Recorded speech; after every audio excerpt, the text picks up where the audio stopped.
Hello, everybody. Hello. Happy Cinco de Mayo, or happy Revenge of the 5th, or is it Revenge of the 6th? I don't know. But happy May. We made it to May, guys. If you believe it, it's already May. We are starting on a whole bunch of new really cool stuff for this month.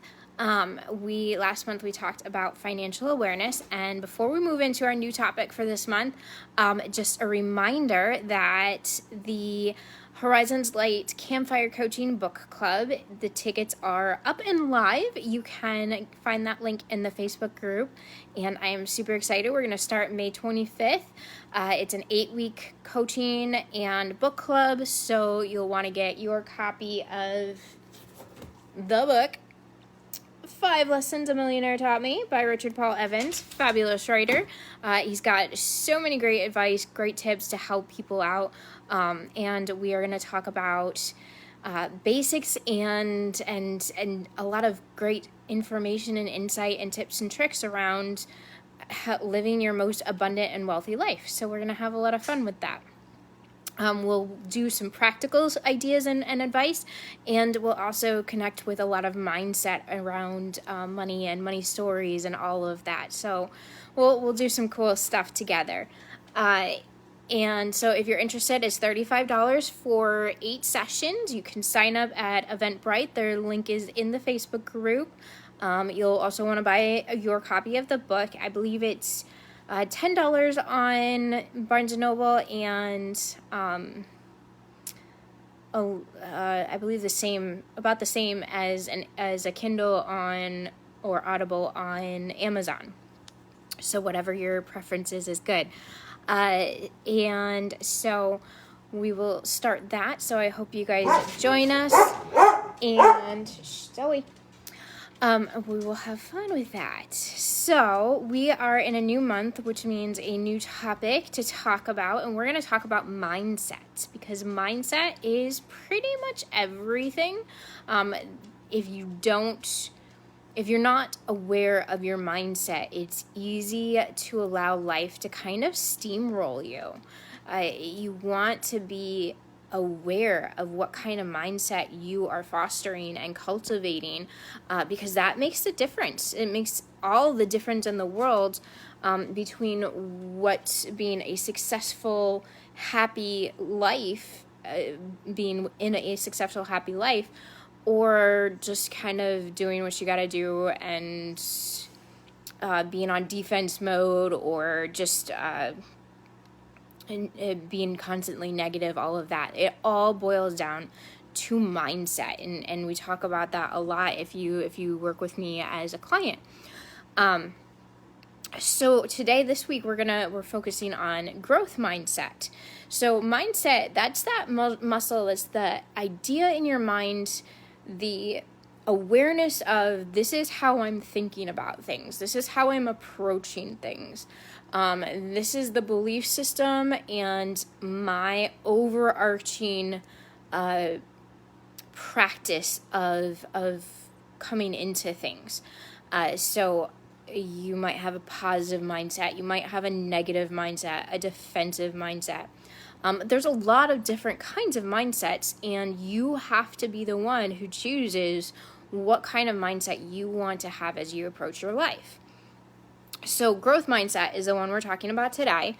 A growth mindset is a lot of fun. It's something I talk about, and I used to talk about all the time with my students. We would do projects around this. This is becoming aware of opportunity. So basically, you can have a growth mindset or a fixed mindset. If you have a fixed mindset, a challenge is an obstacle. If you have a growth mindset, a challenge is an opportunity. So that's your difference right there in a very small nutshell. Obviously, there's a whole lot to it. I mean, books and books and books have been written on it. But basic level, if you have a fixed mindset, a challenge is an obstacle. If you have a growth mindset, a challenge is an opportunity. And when you have opportunities, that means you can do anything. It means you can create anything out of what has been given to you, and you create your reality and your future and your existence rather than letting things happen to you. You are forcing them to happen for you. So with a growth, what do you need for a growth mindset? You need a few things to practice and to build this muscle. Again, it's just like in the Jen Sincero quote I posted on Monday. Jen Sincero, you are a badass, right? She's a fabulous writer, right? Read her stuff. It is a muscle. It's something that you have to work daily. You have to create that muscle and work it out just like any other muscle that you have. You have to continuously push to reach that growth mindset muscle. So what do you need for a growth mindset? You need, first of all, a little bit of humility. And that might kind of surprise you, but a growth mindset requires some element of humility. It means that you recognize perfection does not exist and you allow that to excite you. It means that whatever your craft, whatever you engage yourself in, you can constantly improve. If Van Gogh just sat where he was at and said, I know everything as a painter, and never tried any new techniques or used a new inspiration source, we would have not had such a great repertoire of all of the masterpieces he gifted to us. So there's an element of humility to recognize that you don't know it all. You don't have to know it all. And it's almost good to not know it all, because that means you can constantly keep growing. And with that humility, there is that openness, the idea that there's more to learn, improvements that can be made. And so, like, as a coach, I've worked with people that you know, they're professionals and they're experts in their craft and their field, their chosen professions, and sometimes they would say things like, dude, it's not broke, why fix it? But the problem there is that, well, it might not be broke, it might be getting you some results, but what if you tried something new and your results went from here, which is good, to up here? So yeah, it might not be broken, but is it the best? Are you doing the best that you're capable of? Are you offering? So a growth mindset leaves you open to seeing the possibility that you can still improve, that if it's truly a craft that you love, don't just settle with, oh, I know it all, there's nothing more to do.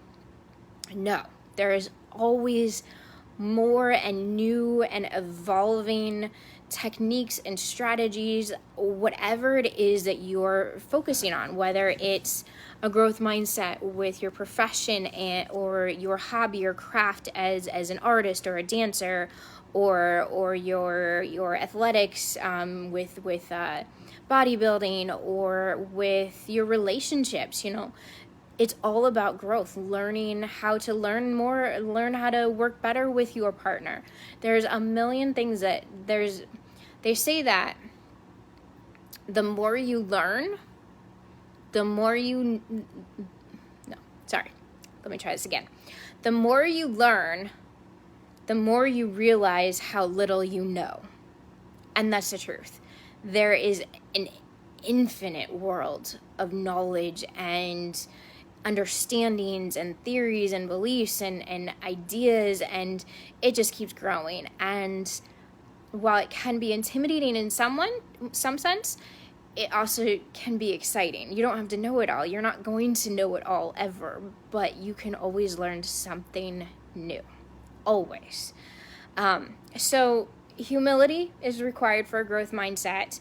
Openness, curiosity. Curiosity is the source of everything. It is what fuels everything. If you, the best thing you can do for yourself is to revert to your 2-year-old self. You know, 2-year-olds, they're like always, why? How do you do this? Why is it that way? What do you do there? How? Why? They're always incessantly asking questions, right? That is the formula you want to take onto your life, because when you ask questions, you learn more, you grow, you create. So curiosity is that fuel that drives success. And happiness, because if you're not curious, then what did Bob Dylan said? I actually heard this quote today. Bob Dylan said, if you're not busy growing, you're busy dying. So what's your choice? Be curious. Ask those questions. Learn. Be open and be humble, and know that there's more to learn, more to do. And then there's also that element. So you have growth mindset requires humility, openness, curiosity, and also some self-awareness and self-forgiveness. So again, we go back to a fixed mindset. A fixed mindset means that a challenge is your obstacle. A growth mindset means your challenge is your opportunity. So that means that you need to have some forgiveness for yourself to understand that failure is not failure. It's just one method that didn't work. It means that you're not failing, you're learning. You're not limited, you're capable. You don't have to be what you've always been. And that's that self-awareness and that forgiveness and that openness to growing as who you are and who you want to be. You create your reality, nothing else. It's that, yes, there's situations that you're stuck in life, you were born into in life, you were forced into in life, experiences that happen to you, but you always have that final say of how you're going to respond to it and how you're going to react to it. And that doesn't mean pretend that it doesn't exist. It means take it, and as the beautiful Mary always says, grow through what you go through. I know she loves that. She actually got it as a tattoo on her, which is beautiful. Grow through what you go through. And that's it. So I'm stealing her little mantra for today. Okay. So start thinking this week about where you want to build your growth mindset, how you want to develop that in your life. And remember, mindset is a muscle. You have to consistently build it up. You have to constantly work it. But always be open. If you're sitting in class and you think that, dude, teacher, I already know all this stuff, I bet you there's something you can still learn from that person. Even if you have to dig it out. It's your responsibility to grow, no one else's. And if they're not helping you grow, either put yourself in your own position to grow, or kind of force them into it. There's so much you can do. But take on a growth mindset, and if you want to talk more about where you can fit this growth mindset into your life, please email me at horizons to grow. All right, you guys have a great week. We'll see you next week.